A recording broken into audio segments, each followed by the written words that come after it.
All right, welcome back to Problem Solver Politics. I am your host, Cardinellis, with Cody the Oracle. Hey, everybody. And today we got some really interesting news. Marianne Williamson, who does not endorse people but endorses ideas, has chosen to endorse the ideas of Andrew Yang, which inherently means she's endorsing Andrew Yang. It's this weird new phrase that's popular in political circles. To not endorse people but ideas and then name the person that has those ideas. So anyway, the point is Marianne Williamson has put her energies behind one Andrew Yang. And we're going to analyze exactly what this means for the campaign, what this means for election 2020 for the Democratic field, so on and so forth. So Cody, you're going to have to tell us what's going on before we go there. Make sure you join, you like, and you subscribe. Cody, what's going on? All right, yeah. So, what's actually going on is on Instagram. I want to say it was this morning, Thursday morning. Marianne Williamson posted a series of fairly long Instagram posts detailing really her thoughts on the 2020 field as she see it. There were some interesting tidbits in there. Now, of course, the biggest... Yeah, it was like life coaching practically. Yeah, I mean, that's what she does, right? Yeah. She's a self-help guru. But the first thing we'll talk about, so Marianne Williamson... Then you'll notice CNN even writes, throws support. Yeah, she doesn't really endorse him. However, she writes some really interesting stuff. She gives a little bit of... I would actually kind of disagree. She's definitely endorsing Andrew, the person here. There's something about him that she likes beyond the politician angle. And she brings something really interesting. So I thought this was pretty funny when... not funny, but the former candidate said Yang is defined by, quote, his self-confidence, levity, and positivity, and that he is light in tone, but he is deep in substance. And I just thought that's a pretty decent way to describe Andrew Yang and what makes him so kind of appealing to people when he's off, which is what I think is the larger context I want to get into here, which she gets into more, which we'll talk about. Now, Yang, of course, did tweet back and said that he's learned a lot from Marianne and continue to do so. She answers questions that many of us haven't even thought to ask. Very grateful for her friendship and support in this, I almost said very important, this important time. So Andrew Yang obviously was happy and reciprocated the love to Marianne Williamson. However, I want to see if I can pull the first one up for you. Was it this one? Man, sorry, I'm not going to give out about Instagram's format, but she put out, as you could see, a fairly long statement. It's 3 parts, very long. But this is what I thought was really interesting. I want to see if I can make it a little bit bigger for you guys, because her endorsing Andrew Yang is one part of it, but this is the other part I thought was really fascinating. She starts talking about here. She says, I'd like to reflect on this now in relation to Elizabeth and Andrew. I relate to Elizabeth as I related to Hillary because I come from the same generation of women as they do. I know how much we had to suppress our feminine dimensions, our vulnerability, our softness in order to be taken seriously when we were young. We had to claw our way into rooms that younger women now saunter into casually. And when the time came when we didn't need our claws anymore, we found it wasn't always so easy to take them off. The claws had always been cemented to our fingernails. We'd formed the psychological habits and emotional mannerisms of the tough girl, and our new personality structures became entrenched. Changing all that isn't easy, and if you're a traditional politician, you don't even know what you're supposed to do. Early in the presidential campaign, I met Elizabeth backstage at a candidate event. Her warmth and kindness were palpable, as was true whenever I met her. Her personality was tender and deep. Although I'd only just recently entered the campaign, it took everything I had to keep myself from saying right then and right there, oh, Elizabeth, just be this person and you'll win so easily. And she goes on to talk more about it. And I thought it was really, really, that is what I thought was the most fascinating part of this, because it's a really... I think a really great kind of insight by Marianne Williamson into what makes Andrew Yang stand out as so likable to people. I mean, you can just go through, I can just go through his Twitter account probably in the last 24 hours and find some stuff, but you definitely get this sense that Andrew Yang doesn't feel like he has to present very strongly a certain way to like I think as Marianne Williamson kind of described, like right there, he doesn't feel like he has to barge his way into these rooms, into these areas. He doesn't feel like he has to have a kind of phony and false persona on it. And I'm trying to find this way I'm looking for, right? Like, this is the kind of stuff, and this is a little bit goofy, right? But I think this is kind of what she's getting at. This is the kind of stuff that only Andrew Yang's doing on the campaign. There's no one else being this, She called it levity. Yeah. Yeah. And I think the other positivity, levity, and what was the third thing? See, the third thing I think is what we're seeing here more than anything is self-confidence. Yeah. It's one of the hardest things to do is act when you're a grown man or a grown woman acting like a little kid in front of people. It's one of the hardest things to do, but it's very endearing when we see it. We like to see it because we know it's difficult. So I think it's really interesting she points that out. Again, it being Marianne Williamson, right? Like, of course, this is the... But I think a lot of what she said is kind of how I felt a lot about Cory Booker. Whenever I see Cory Booker not, like, on stage, doing his senator thing, he seems like an awesome dude. And then I see him on stage being Senator Booker, and I'm just like... it comes across as phony. It's like, I like Yeah. you better when you're just who you are. And I thought it was really interesting, Marianne Williamson pointing that out and then kind of alluding to the fact that that is what kind of separates Andrew from a lot of other candidates. I mean, the last whole thing I want to quote from here, because she gets into something really interesting about I think you've talked about this, Cardin, the idea of people don't necessarily vote with their, I guess you vote with your heart, not with your brain, I guess. A lot of times. A lot of it is personified in a book of, you were operating the board that day. We did the interview. Brian Kaplan was the author, and he wrote a book that's really interesting called The Myth of the Rational Voter. And all of us go to the booths thinking that, we've successfully analyzed all of the outliers and the data, and we have chosen the person that is most qualified and suited for the position. But in reality, we're just going there and voting emotionally, not rationally. And that emotionalism isn't even necessarily a positive emotionalism, but is what's called negative partisanship, voting against the things we don't like, which is a really horrible way to run a nation if you think about it. Well, she's kind of talking about the inverse here. She says here. No, that's what I'm saying is that she's recommending the inverse, and she's not alone in this. Gary Vaynerchuk, okay? Your boy. Whether you like him or not, he's not my boy in many regards. There's a lot of things that annoy me about Gary Vaynerchuk, right? But there's some things that definitely he's spot on about. And in a very interesting video that you gotta watch, where he talks about the importance of learning how to fire people and fire people quickly. He has, it's only about a 90-second YouTube teaser video, I'm sure, for some series that he's going to sell you. But he does talk about how in the 21st century economy, the ability to understand who's good and who's not with the lessening need of human capital because of automation, you know what I'm saying? An entrepreneur's ability to figure out which people are the ones that are correct for the job and be able to filter through the chaff until he finds that one is going to require a lot of emotional intelligence. And the great skill set of the 21st century for entrepreneurs will not be an actual skill like it was in the 20th century. If you were a good car maker or you were a good whatever maker and you found a better process that you could execute more skillfully, then individual skills were huge in the 20th century. He says the great skill of the 21st century will be emotional intelligence.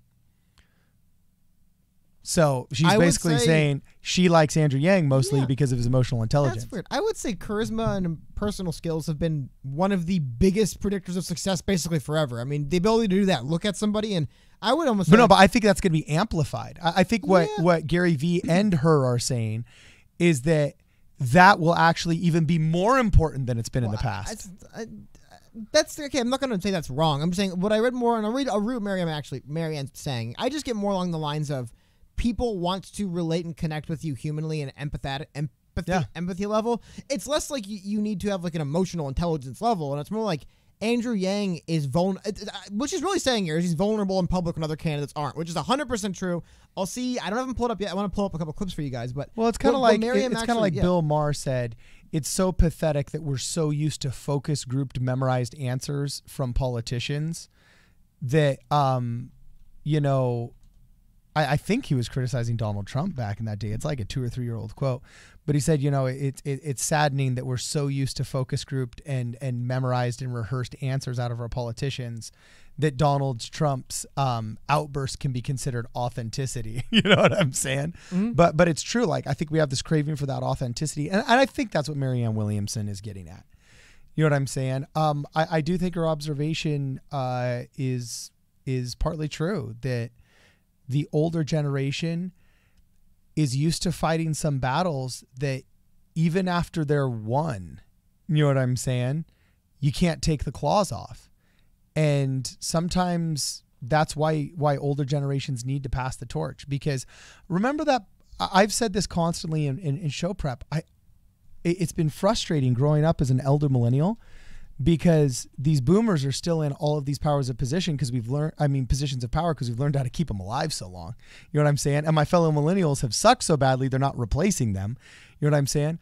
So I feel like we're constantly rehashing the 60s, because that was the battleground of the baby boomer. Well, I mean, people the emotional arguments of the 60s. Yeah, but if you're born in the 60s and were raised in the 60s and grew up in that era, I would imagine that's kind of who you are as an adult. That's kind of how it's always been. Yeah, right? no, you are your formative years. But this is what I thought. What I wanted to get to. I think the big thing that I've been seeing with this. That's a good point. But this moment, I'm just going to run it without volume. You can kind of see what's going on in the background. This is when a woman asked Andrew Yang about gun violence. I believe she was speaking about just like the idea of like, you know, young kids and gun violence and how sad it all was. And Andrew Yang gave a very heartfelt answer. This was maybe 4 or 5 months ago, 6 months ago now. This wasn't new. But I thought it was really fascinating is, you know, one of those wild Biden supporters. I met one in the wild who actually supports Biden. Actually said this was the moment they saw Andrew Yang do this, and they really start looking at him seriously as a candidate and taking him seriously. And this is the kind of thing you just don't really see from other candidates. I think you're bringing it up, right? We've almost taken for granted when somebody asks this really sad, deep, emotional question to a politician, they're supposed to just kind of give like the little, well, you know, that's why we have to, like, they just kind of like shrug it off like, well, whatever, moving on. So it's really interesting to see a politician react this way. And I think that's the other end of it here. I think it's one of the interesting things that's kind of, a lot of people have noticed in the campaign. A lot of people like, I think what she described as well, she didn't say her name. It's a great description to me of Amy Klobuchar. I've never once seen Amy Klobuchar on TV and said, that is her in her natural state. That is Amy Klobuchar, not on for the camera, but just the human being. I mean, I haven't really gauged all the candidates on that scale before, but now that I think about it, yeah, there's been very few times, if ever. Maybe a couple times when Andrew Yang's doing his like 7th stump speech in 4 days, where I'll kind of be like, he is just going through the motions up there, man. But even then, he'll find a ways to interject a little bit of his own person in there. I definitely don't see that Pete Buttigieg, except for every now and then the mask slips when people protest him, and he kind of just does that like forced smile and goes like, oh, like every now and then. But that's it. I guess Biden had that weird moment yesterday where he said why 9 times and then physically assaulted a journalist for some reason. Oh, I thought that was one of his greatest moments. I mean, it was bizarre. But beside that, it just, you're going to... Maybe unorthodox, but I thought that was a great moment. We're seeing, even that didn't come across as like real Biden. It came across as just the 50-year politician Biden personality he built. It is really cool seeing Andrew Yang not fall. Oh, see, I think the true Biden came out. I don't. Oh, yeah. I think in that moment he was like...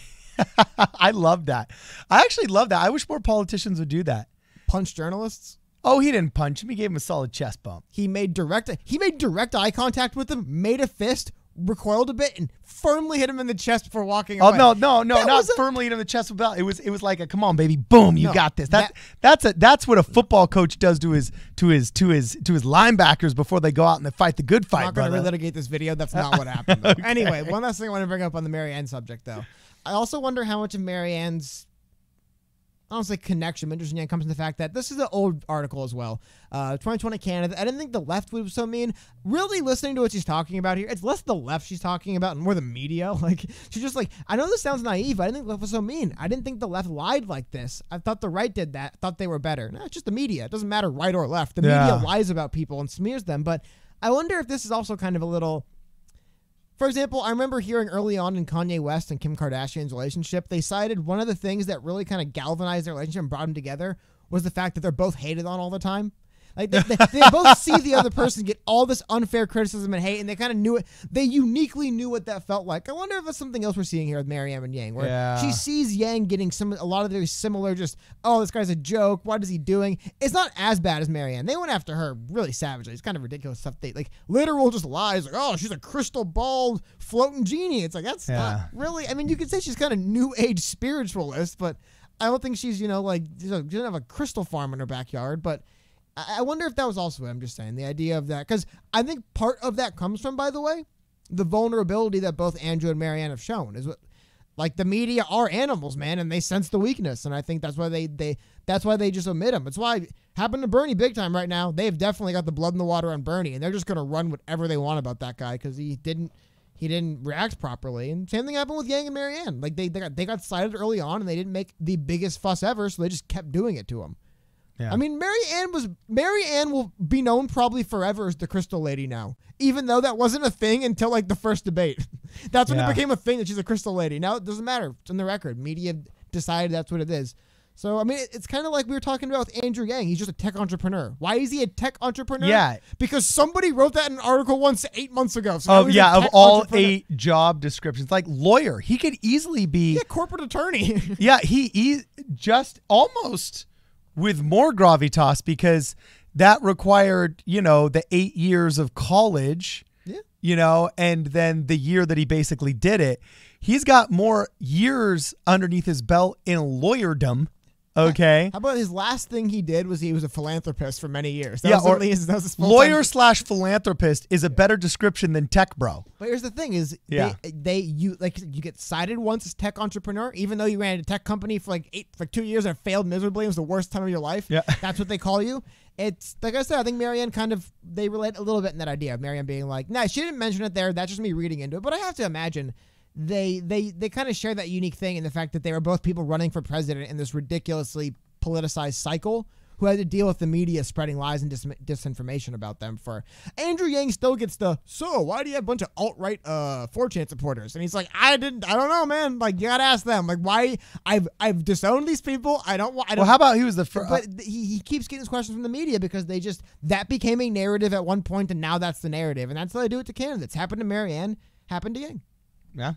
So anyway, here's my one question.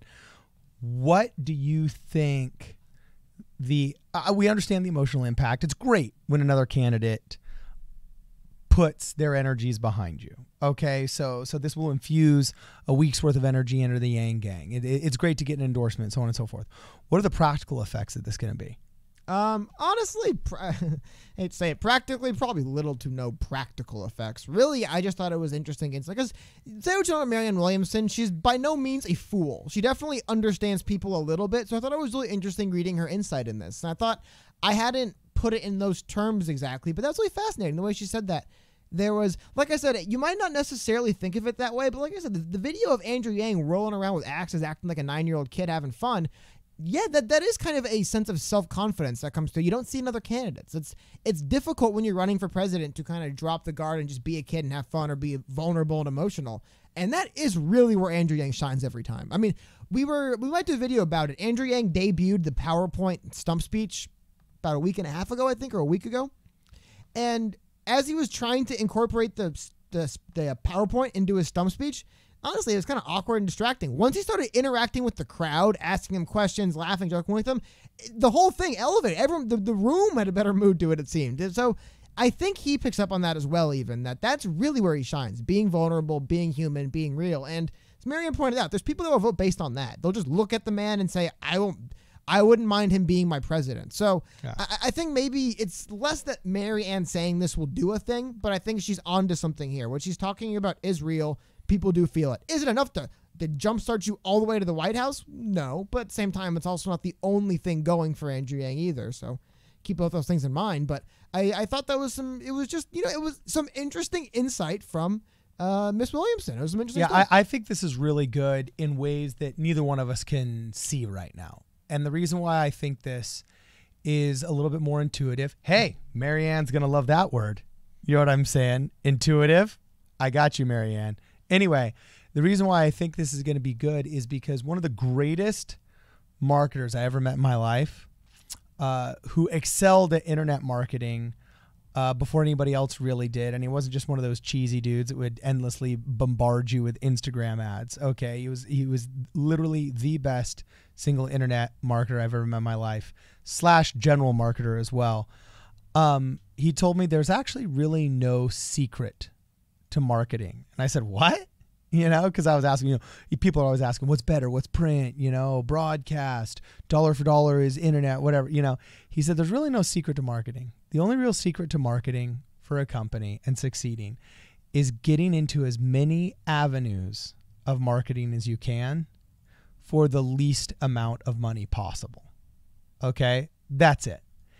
And I don't think we necessarily know exactly what ripple effect this endorsement from Marianne Williamson would have. On its cover, you think, okay, a less than 1% candidate is now adding their less than 1% to us. It's not like Bernie dropped out and said, hey, Yang's my guy. Remember, she said she's not actually endorsing him. But it's basically an endorsement, whether we like it or not. Even Van Jones is like, Van Jones said the exact same thing of, I don't endorse people, I only endorse issues. And Andrew Yang is hitting all of my issues. Well, literally, mathematically, if A equals B and B equals C, A equals C. So it's an endorsement. Okay, That's. it is. I'm sorry that I'm going to let Marianne speak for himself when Marianne Williamson says, "quote This is not an endorsement." Okay, the world will interpret this as an endorsement. I'm sorry, that's just the optics of it. Anyway, I don't think we understand the effects of this, and we can't. But it's good for Andrew Yang because he's getting into another avenue of people that he wouldn't have gotten into before. I mean, he struggles with a female demographic. I imagine a lot of those self-help readers of Marianne's books were females. Like 80% of self-help purchasers of books, that's a stat that I did make up on the spot. That's just reflective of an amalgamation of lots of data I've read. You know what I'm saying? But just like YouTube, 70% or more of male followers, self-help book purchasers are generally female. So I actually could see this as being maybe an inroad for him in a demographic that he struggled for. We don't know exactly how it's going to help him, but just like the marketer said, you got to get into as many, you have to make as many inroads and as many venues as you possibly can. I view this as a great opportunity for him to make inroads into demographics that he's traditionally struggled with. And we don't know what the dividends will be, but I think they could potentially be great for him. I mean, all I will say is, no offense to Marianne Williamson. I think she's great. More power to her. She dropped out of the race at about 1% polling after really getting no more traction than that.